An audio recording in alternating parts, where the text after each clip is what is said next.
Welcome to FoundHer Rising, the podcast for women founders in wellness, coaching, and consulting who are ready to build businesses that create freedom, impact, and income. I'm your host, Christine Hakkola, business coach, former psychotherapist, and mentor to women scaling service-based businesses. Today, I'm joined by Christine Cunningham, registered social service worker and certified perinatal mental health professional. She supports perinatal clients in private practice and co-facilitates IFS pathways for perinatal providers. Christine, welcome to the show. Hi, thank you for having Love me. your name also. Yes, what a great name we both have. Thank you so much for having me. I was so excited when you reached out. Oh, I'm so excited. We've known each other for quite a while, and I'm excited Yes. to dive in even a little deeper today and also hear all the updates and where you're at. But I want to go back, maybe not to the beginning, but Right. whatever is the beginning of this journey, and have you tell me and tell the listeners a little bit about the time when you decided I need to build a perinatal practice.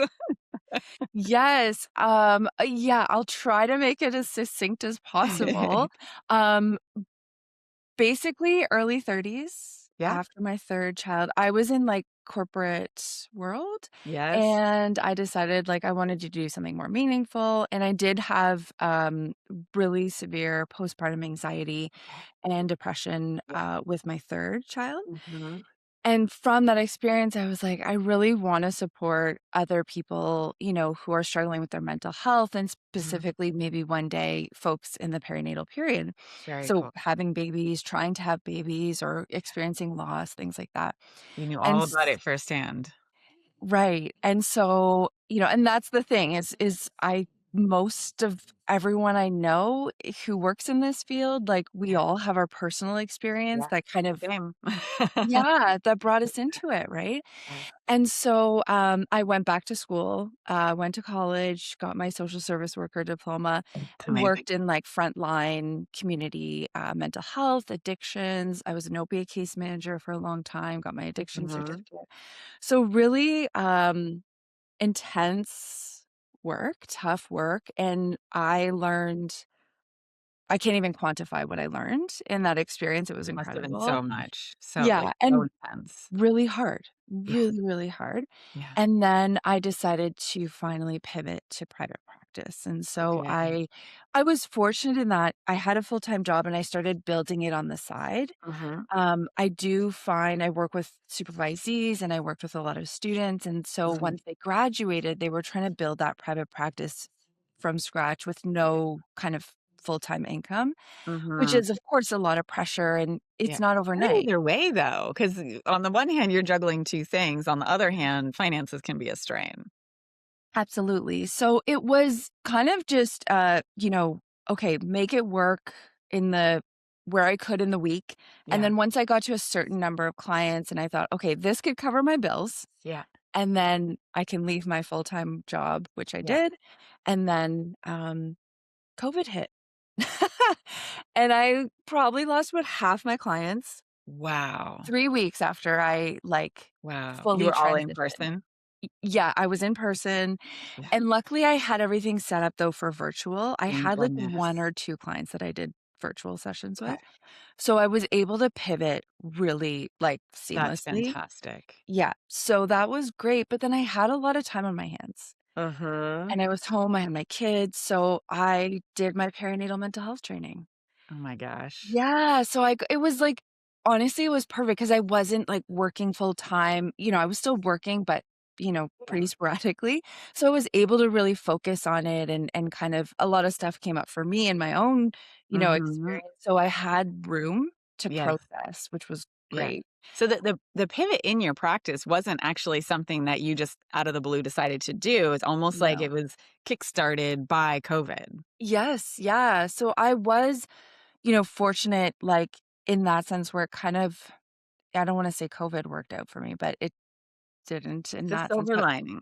Yeah, the silver linings and just the space I had, and, I was able Mhm. to, cope financially. Yeah. Yeah, and then I just really, um, marketed my practice, as, like, perinatal specific, Yeah. and so this was, like, August 2020, Yeah. and honestly, Christine, I filled up, like, that That is amazing. so quickly. Yeah, it's amazing. Also, I think it spoke to the need at the time Yeah. that especially, like, people who were having babies Yeah. during COVID, during lockdowns, with so many restrictions or, people that were pregnant before COVID hit, Mhm. and then they weren't expecting. Oh, was it? Oh my gosh, Yes. you Yeah, know I gave birth all. May 2020. Oh my gosh. Yeah. Wow, Christine. So, yeah, Right, we didn't know each other back then. no, no, and so, it was hard, right, for Yeah, people, yeah. so that was the thing, was, like, kind of providing that support, Mm. um, You're you I know I just have to ask you, Christine, like, you're Yeah, talking about, like, good timing and there was ample need, and clearly from my perspective, you had a fantastic niche. What would you say that you did with respect to marketing and visibility that helped you fill your practice so fast? Because that's not everybody's story. It's not just no. timing and need. Right. Honestly, that's the word, you said it, is the niche, Mhm. and I do talk about this with folks of, like, that's what worked for me, was really focusing my website, Yeah, my Psychology Today profile. Those were the only 2 things. I didn't Other than my website and Psychology Today, I didn't pay yeah, for advertising like Google right. Ads or anything like that. It But was but the strict place people found you was really targeted and specific in who you served. very specific. Yeah. So, at the beginning when I opened my private practice, it was very kind of like, "I'll see anybody." Yeah, It yeah, it's can pretty be, common. yeah, whatever you got, bring it over, And if the need is there, awesome. If you don't have a trouble filling your practice, awesome. But if you Right. do, niching helps. Yeah, and I think, like, so many people have told me since that, like, Mhm. when they first get started, they're afraid to niche Yes. because they think like, "Oh, well, then only a certain population will be able to reach out to me, Yes. and I won't get as many people." And I'm like, Yeah, which is "No." exactly the opposite of how it works. Yeah, exactly. Nobody wants a generalist. That's right. That's right. If you want someone or you need someone specifically for the perinatal time or any specific thing, Yeah.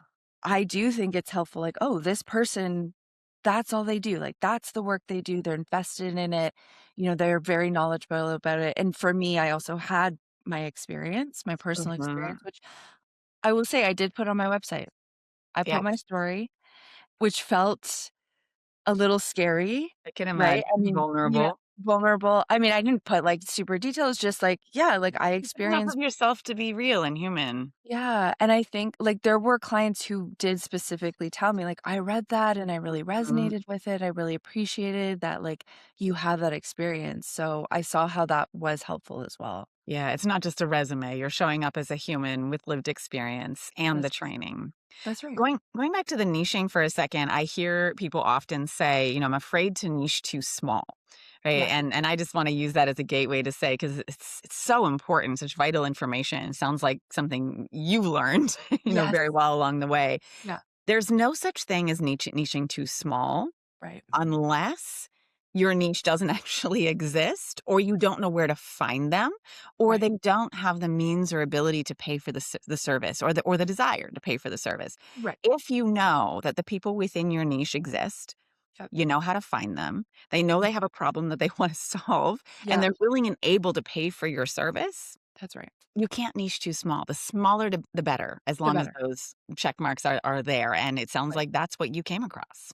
Yes, absolutely, and you're right, and even in that where, again, working with, like, I've mentored, like, a lot of people new to private practice, even if I didn't work with them on, like, a supervisee basis, just, like, they wanted to chat with me or do a Zoom call or something, like, "How did you get into the field?" Yeah. Where also within perinatal, you can niche.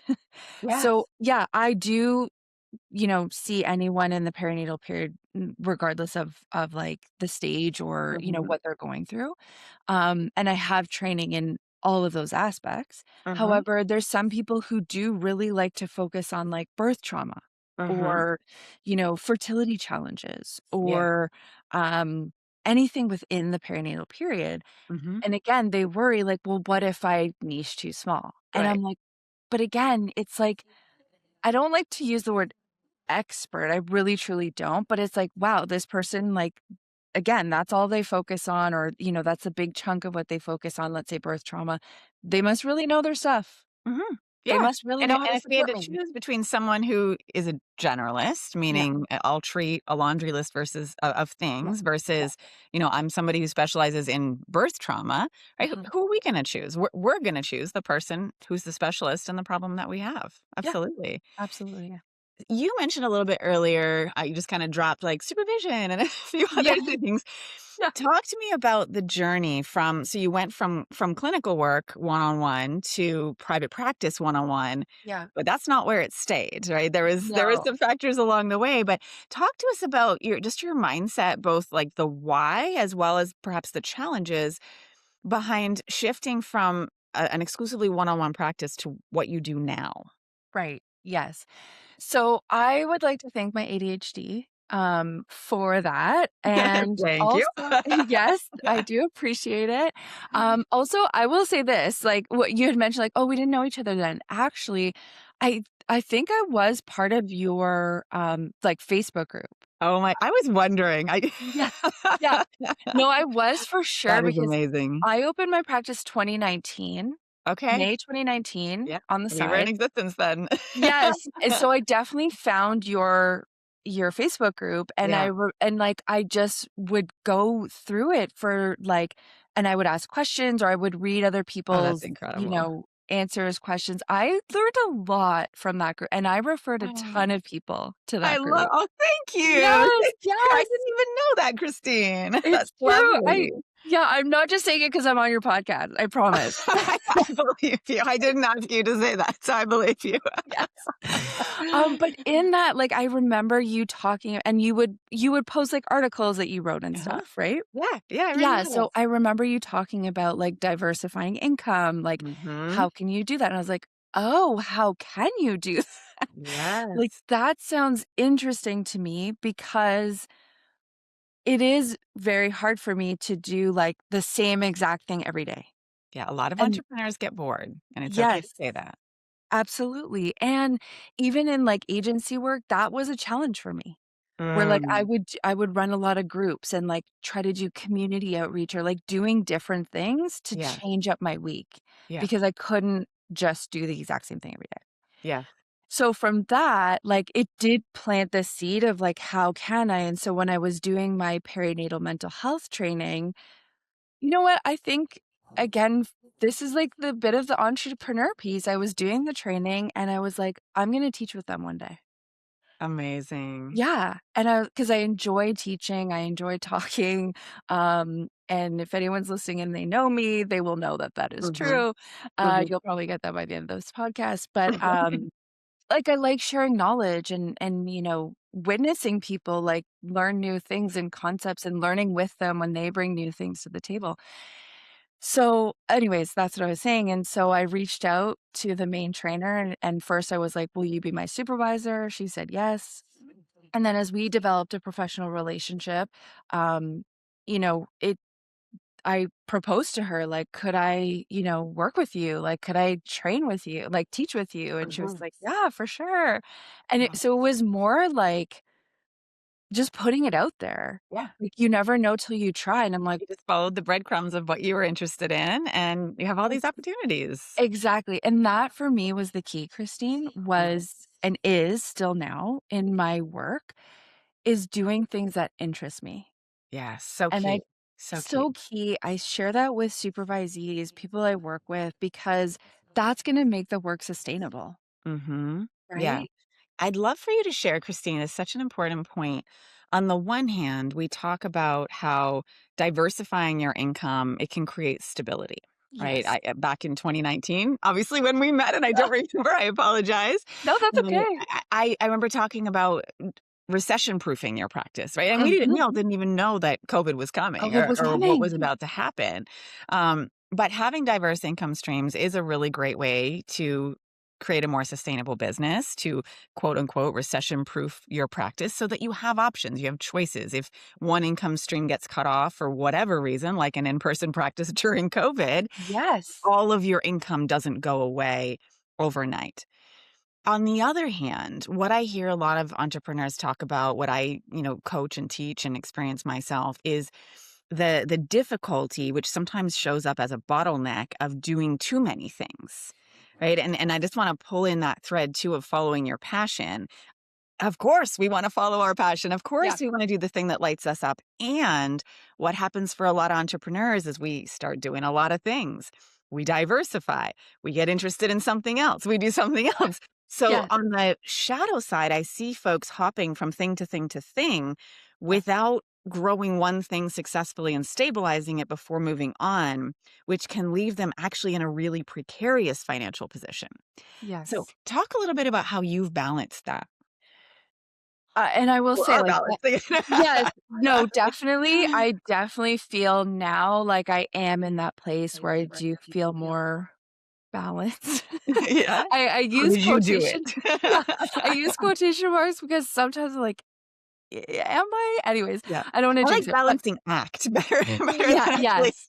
Uh, being in the state of balance, which I don't really think is possible continually. no, I don't think so either, but I agree, that is definitely what happened. So, I will Mm, say the teaching piece is definitely one that has, like, stayed, and we'll talk about that, but, yes, I got into, like, okay, I wanna do, like, community work, and I was doing group work, so again, mhm, I honestly, Christine, I'm not lying, like, had you in my head of, like, yeah, how do I diversify? How do I have different income streams?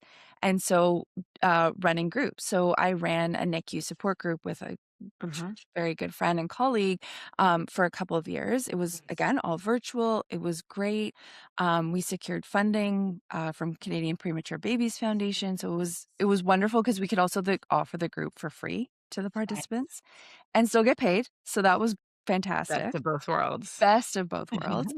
And then, you talked about ha having a niche that there's people that need help, like, that need that, support, Yeah, and that can pay for it yeah. or want to pay Willing for it. to. Yes, both. Mhm, There is a lot of folks in Ontario, in Canada, that mhm. can't afford it because Yes. i our, OHIP, our in Mhm. health insurance doesn't cover counseling, psychotherapy. Right, So and even people a lot of people US and worldwide who don't have that benefit, Of right? course, Or if they do, it's very limited and may not extend to specialized services. absolutely. So Mhm, people who are working, a lot of them do have, like, benefits through their work that covers, like, mhm. psychotherapy, counseling services. However, if people don't work, if they're on, disability or, employment insurance, things like that, they don't have access to that. So Yeah. we saw this, like, big population, like, this group of population that couldn't access services, but were struggling with perinatal mental health Mhm, issues. mhm. So I decided to open a not-for-profit in, mentoring and 'Cause you like needed another thing on your plate, right? right. Having students, supervising students. So that was also, to be honest, yes, there was, like, the piece of, like, offering and providing that support to folks, but there Yeah, was also the, like, I wanna diversify eventually and, like, come into supervision. yeah. And so this is a great way for me to start learning about supervision, being mentored by my Mhm. supervisor, having her support me in that. I did a training course as well for supervision. Yeah. And so bringing that together of having students do their placement with us, Mhm. and then we offered low cost or free So therapy. neat, so Yeah. creative. Christine, Yeah. I wanna know because you are, in my opinion, excellent example of somebody who from the outside, can do it all and is doing it all, and I know that there's challenges that come with that, and, you're a woman who has a really big capacity. If you had to distill down, like, the one thing, whether it's a lesson or a takeaway or a mindset shift that you could share with the listeners about diversifying, about having multiple things going on and like how to stay sane Mhm. through Yes. that. What would you say was the most important thing or is the most important thing for you? Again, I would definitely stress doing what you're passionate about. Mhm. Like, that you genuinely connect with, that gets you excited, that keeps your interest, like Mhm. you said, so it can be sustainable long term. Yeah. Um, And yeah, to be able to discern, like, to decipher, like, between different opportunities, Yeah. like, take your time. Like, Right. sure, I might have the capacity to, take on another project, but do I But really should want to? I? Yeah. Right. Should I? Do I want to? Right. What does this look like in 3 months, 6 Yeah. months, a year? Yeah, doing some of that future planning. Mhm. Absolutely. So definitely, Great like, advice. taking your time, and then that's where my ADHD, like, can sometimes not be helpful, where it's exciting for me at the beginning. Yes. You Yeah, know what many I mean? times we get that excitement and we wanna say yes, and but like you said, 3 to 6 months down the road, we go, "Oh, like, maybe that wasn't such a good idea." Yes, So and now I've made this commitment, and here I right, am. right. Yeah. Speaking of future planning, when you consider all of the pieces that you have on your plate right now, and you look into the future, whether it's 6 months or 12 months or 3 years, assuming that the pieces you have on your plate keep growing, right? At least the ones Yes. that you want to keep growing. Where do you Yes. imagine some of the bottlenecks coming in? Like, where do you foresee yourself getting stretched thin as more people know about you? You become more successful, your business grows. Well, I think I could see it maybe in the, like, admin marketing space Mm-hmm. Yes. where, if we, like, for our training business now, we've set, like, kind of when we wanna do our trainings, kind Yeah. of we have that blocked out, like, for the year, for example. Mhm. So, really, like, even the next few years, it could look exactly the same. It's Right. not like Creating repeatable systems is so yes. key. Yeah, and not like so, it wouldn't be like I'm doing teaching every week for the whole Hmm. year, and Hmm. I have all of that amongst my private practice. It's, like, just Yeah. set 3 Locked times a off. year. Got it. However, as, like, if the trainings fill up completely to capacity every time in advance, maybe wait lists, like, Yeah. of It's a course, good those would thing. they're good things, yeah, What like, would you do? that's my vision, like, that's what I would love to see. Yeah. However, for 2 of us to handle that, I definitely could see that as being, a bottleneck potential. Right, right, Yeah, and needing to decide then what is the direction you're gonna take. right. Does it stay in its existing format and Yeah, you build a more scalable model around that? You bring on more trainers, whatever that looks like, right. or do we switch the format so that we can reach people in different ways? There's so many decision points there. Absolutely. And I Yeah. I love that you said, we just full disclosure, we did not talk about this ahead of time, right? No, But I you asked didn't. you and you said admin and marketing. And Right. when it comes to hiring and outsourcing or delegating, those are actually the first 2 things in that order that I Oh, recommend people get off their plate. Because wow, the okay. admin, just the day-to-day, let's say paperwork, digital work, whatever it Yeah, is, email inbox, scheduling being 2 of the bigger things yeah, eat up so much of a business owner's time. And those 2 things, even though it might cause a panic attack for some of us, are actually really easy to delegate and find a wonderful person who can do an even better job than us at right. managing our Yes, inbox and our scheduling. And yes. marketing being the second piece. Every once in a while, I will come across an entrepreneur who has a marketing background. It's rare, Right, but it yes, happens. But even when we have that background, we have to consider, is that the best use of our time? right. And usually as an entrepreneur, it's not. We're needed to vision, to strategize, to lead the business, to deliver services Yeah, at that point in time. So usually outsourcing those couple of things, whether you're early on or whether you're at the place of diversifying and starting to scale like you right, um, are the 2 things that buy back, to borrow Dan Martell's phrase, buy back most of our time right. so that we can do more things like grow the business. Absolutely, I agree, and even, in private practice, if, like, that's you're starting out or, you're growing your private practice, like a counseling private practice, and that's your only focus, like, you Yeah, haven't diversified yet or done other things, yeah, like, that admin time can take a lot, and so I absolutely. encourage I've worked folks with clients it's taken up 20 hours of their week. yeah, I mean, I can see that, absolutely, yeah. Totally. Most of us can. Yeah, absolutely. So it's, I do, recommend people try to automate whatever they can, or, Mhm, if outsourcing is not an option, but yeah, try to scale those things back, try to digitize what you can, or, mhm. even I will say too, being more boundaried, more firm about your schedule. Yeah. 'Cause I find, like and I did it too, like, when I was first starting and I didn't have a lot of clients, so I had more room in my week. If they were like, "Well, I Mhm. can't do 10:30, I can do 10:15 or 10:20." I'm like, "Okay." Which, again, like, in principle, 10 minutes, 15 minutes doesn't make a big deal. However, But when it does. it does at some point, especially if your practice is filling up and then you're moving all around. It's like I found for me, it's like, this is my schedule. These Yeah. are the times I Protecting your have. time, so Right. important. Yeah. Because Yeah. also, like, when I go anywhere else, like my chiropractor or my dentist, like, Right. and if I'm like, "Can I do, a 10-minute difference?" They're like, "No."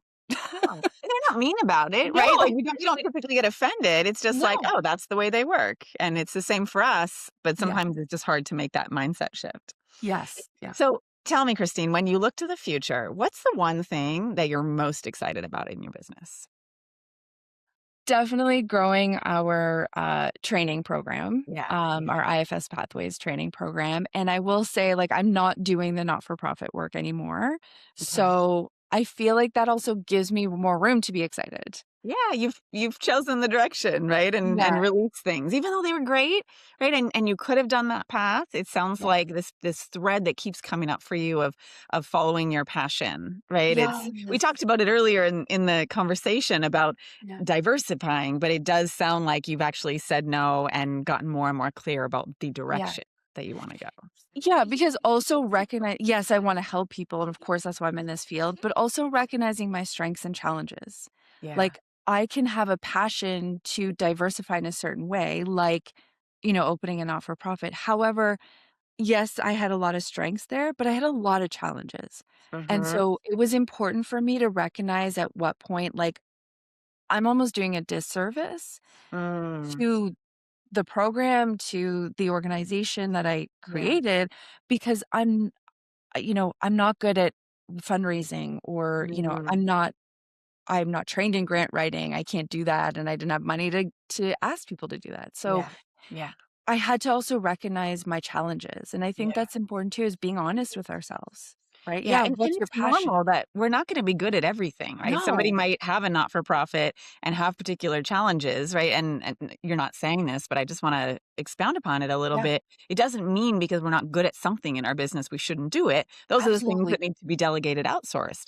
But for Exactly. you, it sounds like that helped make the choice. You had other options and things that weren't as much of a challenge and that were easier to grow, and you were more passionate about it. Absolutely, absolutely, and so that's brought me to here, and also working with a colleague who I think our strengths and challenges, really pair well together, if I could say, Yeah, like, yeah, that's where, you know, she's really good at, certain pieces and I'm really good at other different pieces that just work well. So we can really delegate, who's yeah, doing what in a pretty like that's seamless way. amazing. That's really Yeah, which amazing. is helpful. So Yeah, looking to grow that and really excited about that and building on the training and yeah. also continuing you know, I do work with supervisees now in private practice, not just Mhm, students, and mhm. so that has been really nice too. Because again, it's like mentoring, teaching, like that's, Yeah, the support piece is there, so that is all things I'm passionate about, and so that I'm really, really enjoying and really wanna continue just building that in my private practice as well. that's so exciting. Thank you so Thank much you. for sharing all of this, and I just Thank you. particularly wanna highlight how your story is such a great example of, firstly, something that a lot of entrepreneurs experience is the I call it the bright, shiny object syndrome, but, the Yes. pull to engage in all these things we're passionate about, how that can be to your detriment if left unchecked, Yes. and you have, along the way, figured out how to rein that in, how to make the best of it, how Yeah. to use it to its capacity, and then also focus and say no, put in boundaries. It's not an easy balancing act. No, it's not, but now being on the other side, so to speak, of I have really, changed my schedule, like, I am not working 60 hours a week. I Good. am working 4 days a week, That's amazing. most days I finish early, Yeah. I'm very much more boundaried with my time, I'm not working weekends and on the computer, doing Fantastic. stuff, and that has been a game changer, it's been incredible, Mhm. and I can also enjoy my work so much more.